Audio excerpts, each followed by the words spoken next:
Hello बच्चों, चलिए प्रश्न को पढ़ते हैं और समझते हैं। मान लीजिए कि F1 समांतर चतुर्भुज, F2 आयत, F3 समचतुर्भुज, F4 जो है वर्ग, F5 समलंब चतुर्भुज के समुच्चय हैं।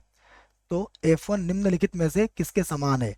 और उसके लिए हमें ये चार विकल्प दिए गए हैं और इनमें से हमें सही विकल्प का चुनाव करना है।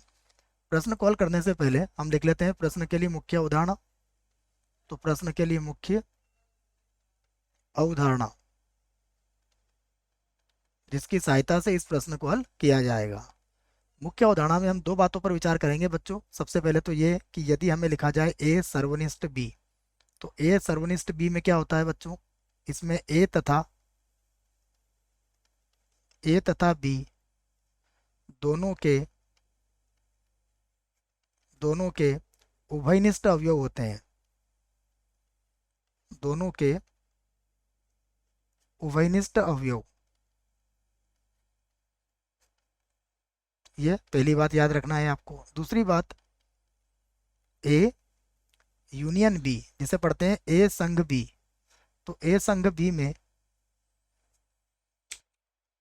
ए तथा बी के ए तथा बी के सभी अवयव होते हैं। सभी अवयव। तो बच्चों ये जो ए या बी है, इसमें ए के भी अवयव होंगे, बी के भी होंगे, जो दोनों में उभयनिष्ठ है वो सभी अवयव होंगे। परंतु ए इंटरसेक्शन बी में, ए सर्वनिष्ठ बी में इनके केवल उभयनिष्ठ अवयव होते हैं। ये बात आपको याद रखना है इस प्रश्न के लिए।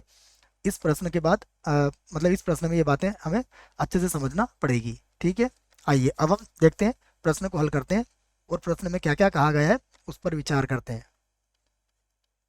सबसे पहली बात करते हैं हम कि हमसे कहा गया है कि F1 क्या है? एक समचतुर्भुज है।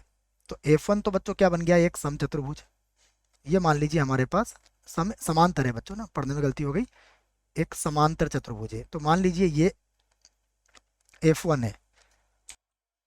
फिर F2 क्या कहा गया है? एक आयत है। तो मैं यहाँ पर क्या करता हूँ, F2 एक आयत बना लेता हूँ। तो ये F2 हो गया हमारे पास, जो कि क्या है? एक आयत हमसे कहा गया है। ठीक है, अगला देखते हैं। अगला क्या कहा गया है कि F3 समचतुर्भुज है। तो समचतुर्भुज भी हमें याद है बच्चों कैसा होता है? ये समचतुर्भुज होगा। ये हो गया हमारे पास समचतुर्भुज। ये क्या है? F3 है। F3 जो है वो क्या है? समचतुर्भुज है। उसके बाद F4 क्या है? वर्ग है। तो F4 को हम एक वर्ग के रूप में लिख सकते हैं। देखो यहाँ पर मैं एक वर्ग बना देता हूँ। ये आ जाएगा हमारे पास क्या? ये हो जाएगा F4 जैसा प्रश्न ने कहा है।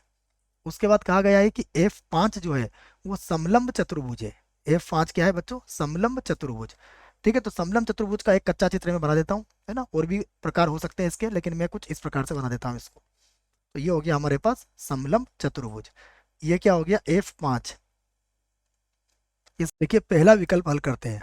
तो पहले विकल्प में क्या कहा गया है कि F2 इंटरसेक्शन है F3 के। तो अगर आप देखेंगे तो F2 एक आयत है और F3 एक समचतुर्भुज है। तो क्या इन दोनों का अगर हम सर्वनिष्ठ लेंगे तो भी बच्चों क्या समांतर चतुर्भुज होगा?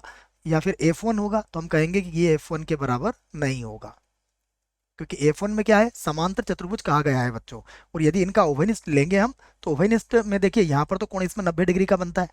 ठीक है, और समचतुर्भुज में 90 डिग्री का कोण बने ऐसा कोई अनिवार्य नहीं है।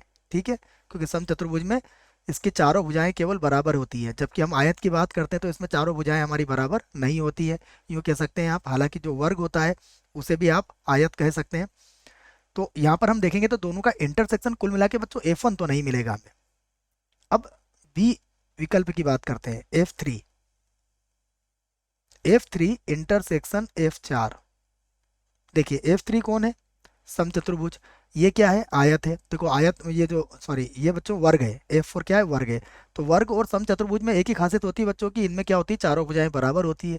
जबकि वर्ग में जो होती है यहाँ कोण 90 के भी बनेंगे। इसका मतलब ये हुआ कि यदि हम इनका भी उभयनिष्ठ लेंगे तो हमें हर बार समचतुर्भुज समांतर चतुर्भुज नहीं मिलने वाला है। तो ये भी F1 के बराबर नहीं होगा। सी की बात करते हैं तो ये हो गया F2। और F2 के बाद क्या है? यूनियन या फिर संघ F5 है। देखिए F2 में क्या है? हमारे पास आयत है। इसमें क्या है? समलंब चतुर्भुज है। दोनों का यदि आप यूनियन लेंगे तो इसका अर्थ हुआ इसके अंदर समलंब चतुर्भुज भी आ जाएंगे। और समलंब चतुर्भुज समांतर चतुर्भुज नहीं होते हैं। इसका अर्थ क्या हुआ कि ये भी F1 के बराबर नहीं होगा। डी विकल्प की बात करते हैं, इसमें लिखा गया है F2, उसके बाद यूनियन F3, फिर यूनियन F4, है ना, संघ बोल सकते हैं इसको आप, और यूनियन F1। इसका अर्थ क्या हुआ, इसमें कौन कौन सी वैरायटी आएंगी बच्चों, देखो F2 आएगा, अर्थात देखो ये जो F2 है ये आयत है। क्या आयत को आप समांतर चतुर्भुज कह सकते हो? बिल्कुल कह सकते हो। फिर देखिए F3, तो F3 आएगा, मतलब ये है आपका समचतुर्भुज। क्या समचतुर्भुज में समांतर चतुर्भुज की सारी खूबियां होती है? बिल्कुल होती है, अर्थात इसको भी हम समांतर चतुर्भुज कह सकते हैं। उसके बाद है F4, ये है वर्ग। क्या वर्ग को हम समांतर चतुर्भुज कह सकते हैं? बिल्कुल कह सकते हैं, क्योंकि इसके अंदर भी समांतर चतुर्भुज की सारी खूबियां होती है। और F1 तो बच्चों पहले से ही समांतर चतुर्भुज ही है, इसका मतलब इन सब का जो यूनियन होगा उसको मिला के हम समांतर चतुर्भुज कह सकते हैं। तो ये हमारे किसके बराबर हो गया? F1 के बराबर हो गया है। इसका अर्थ हुआ कि ये विकल्प भी गलत है, ये भी गलत है, ये भी गलत है, और जो डी वाला विकल्प है ये इस प्रश्न के लिए बिल्कुल सही विकल्प हमें मिल चुका है। आशा करता हूँ बच्चों प्रश्न का उत्तर समझ में आया होगा। धन्यवाद।